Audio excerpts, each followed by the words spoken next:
Epilogues to Books 4 and 5 of the Law of One. Epilogue to Book 4. After 106 sessions, the Raw contact ended with Don Elkins' death on November 7, 1984, after a year of declining health. L/L Research no longer works with Raw nor the trance state but now channels other Confederation sources. If you are interested in their other books or tapes, write L/L Research, P.O. Box 5195, Louisville, Kentucky, 40205. Epilogue to Book 5. Jim, after we moved back to Louisville, the mental/emotional dysfunction which Raw spoke of concerning Don occurred. Don was noted all his life for being very cool and extremely wise, emotionally unmoved by events which caused others to fall apart. His observations and advice always proved to be correct. Now, as this dysfunction worsened, Don saw himself intensely affected by even the smallest stimuli. His worrying deepened to depression and he sought healing counsel from every available source, yet nothing worked, and he resigned himself to a death which he saw quickly approaching. After 7 months of this mental, emotional, and physical deterioration, he became unable to sleep or to eat solid foods. By November he had lost 1/3 of his body weight and was experiencing intense pain. He refused further hospitalization, which we saw as the last hope for his survival. The thought of having him put into the hospital against his will was abhorrent to us, but we decided to do it and to hope for a miracle, knowing of no other possible way to save Don's life at that point. When the police came to serve the warrant, a 5.5-hour standoff resulted. Don was convinced his death was imminent, and he did not want to die in a mental hospital. When tear gas was used to bring Don out of the house, he walked out of the back door and shot himself once through the brain. He died instantly. After his death, Carla saw him 3 times in waking visions, and he assured us that all was well and that all had occurred appropriately, even if it made no sense at all to us. So we give praise and thanksgiving for Don's life, for his death, and for our work together. Though this book is a more personal portion of that work, we hope that you can see that the principles underlying our experiences are the same ones which underlie yours. Though expressions may vary widely, the purpose is the same, that the many portions of the one may know themselves and the one is one. Or, as Ra put it, we leave you in appreciation of the circumstance of the great illusion in which you now choose to play the pipe and timbrel and move in rhythm. We are also players upon a stage. The stage changes. The acts ring down. The lights come up once again. And throughout the grand illusion and the following there is the undergirding majesty of the one infinite Creator. All is well. Nothing is lost. Go forth rejoicing in the love and the light, the peace, and the power of the one infinite Creator. I am Ra. Adonai. From Session 104. Carla, Jim and I have wished to open this personal material for those who feel they might find it useful, because we see in our experiences a good example of the kind of stress that working in the light will produce. The more full of enlightenment the channeling received, the more enlightened the patterns of living and talking need to be. In the case of Don, Jim, and me, all of our outer behavior was correct, and it was not to be held against Don that he didn't become a talker when he got sick. He had never taken another's advice, and he did not want mine or Jim's then any more than usual. And so the tendency Don had of being paranoid bloomed until he was sure I was no longer his love. For him the world without me was unacceptable. Looking deeper at the timing here, it is crucial that it be seen that I was at this point weighing in at around 84 pounds, at 5 feet 4 inches. Each session was extremely hard, and yet I never flagged in my desire to continue. I was perfectly willing to die in the process of gaining these sessions' contents. Don was very worried that I would indeed die, and fussed over me continually. There was some mechanism within him which persisted in trying to figure out how to substitute himself for me in taking the brunt of the contact.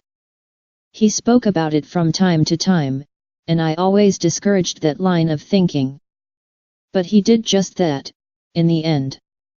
His death ended the contact with those of Ra, and we have never been tempted to take it up again, as we are following Ra's own advice not to do that except with the three of us. I want to express to each reader the profound feeling of peace that has come to me in the healing of my present incarnation. There will always be that part of me that wishes I could have either been able to save Don or to die with him. I think that is one valid way I could have gone. Then he and I would be a vastly romantic, and quite dead, part of L/L history. But this is not the lesson that was mine. Mine was the lesson concerning wisdom. Ra put it to me quite bluntly when he asked what my time was for going to Jerusalem. He was asking me whether I wanted to martyr myself.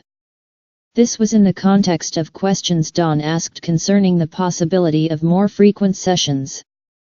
My response to that was to go on my first vacation in 11 years. Don and I had adventures, not vacations. Don's lesson when our energies and mental distortions were exchanged and merged by our talk in Georgia was concerning the complete opening of his heart. By remaining an observer, he had not yet succeeded in unblocking that great heart of his. In his illness, he truly thought that he was dying that I might be well and live peacefully. There is no more utter devotion and sacrifice than the giving of one's life. It does not matter, in this context, that he was dead wrong. He never lost me, far from it. He lost himself. In his moment of death he was completely open of heart, and uncaring of the pain of living or of leaving. Of course I have many and conflicting emotions about this. But always I am absolute in my faith that Don's ending was as noble as his life as a whole. To me, he is beyond words. I just adore that soul. My lesson was the opposite, that of adding wisdom to completely open love.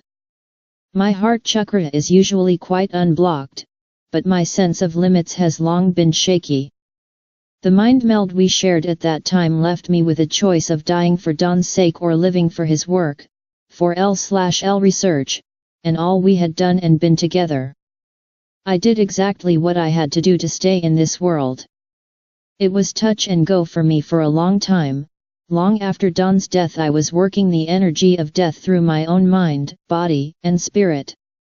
Through the years I plumbed the depths of despair, anger, how dare he doubt me, grief and sorrow. I faced my own physical death and knew that the crux had come, and the joy of living was still strong within me. This was during the difficult days around Christmas of 1991. I have never been in that much extremity before, not even when my kidneys failed. But my love felt never stronger. I felt as though all was being burned away, and I welcomed that. In the heat of that pain I felt cleansing and completion. From that time, it was as if a whole new strength had poured into my frail body. As I have achieved a rise from wheelchair and hospital bed, I have felt more and more joy-filled and at the same time transparent. This is a new life I am experiencing, in a new and much replenished body. Indeed, at the age of 54, I feel a grounding and balance that are solid and healthy. I am glad to be here, and feel that have entered into the working out of the second pattern that my divided life offers. I bless Don's and my sad tale. And I bless all that has occurred. We loved, we were human. It seems as though we often erred. We did not, for we truly loved. And though I shall always feel orphaned by his absence from my side, I embrace the wonderful things that are now mine to treasure. Jim and I are fueled constantly by the blessing of being able to carry on Don's work. Any group that stays together and works harmoniously while being of service to the light will begin to attract psychic greeting of the sorts we experienced. In this crucible, every fault and vanity, however small, is a weapon against the self. Ethical perception needs to remain very alert and cogent of issues and values being tossed around. This is a matter of life and death. L/L research is a special and wonderful place, and not unlike many other lighthouses other wanderers and seekers have lit. Many others are awakening now and wishing to become ever more able to be channels for light. And it is a wondrous ministry, to be there as a metaphysical or spiritual home for wanderers and outsiders everywhere. We hope this helps you and your group to stay in full communication, to refuse to offer each other less than joy and faith no matter what. And never to make a deal with the loyal opposition. We at L/L Research continue to keep our doors open for regular meetings, and many visitors come through our doors, through the snail mail and email, and as our books continue to be spread around, those who are aware of Ra's ideas are all over the globe. Our website is www.llresearch.org, and our snail mail address is L/L Research, P.O. Box 5195 Louisville, Kentucky 40255, 5195. We answer each piece of mail, and are always glad to hear from readers old and new. Our hearts are eternally grateful for each other, for Dawn, for those of Ra and the contact they shared with us. Blessings to all who read this book. L/L Research. Carla L. Rueckert. Jim McCarty. Louisville, Kentucky. December 20, 1997.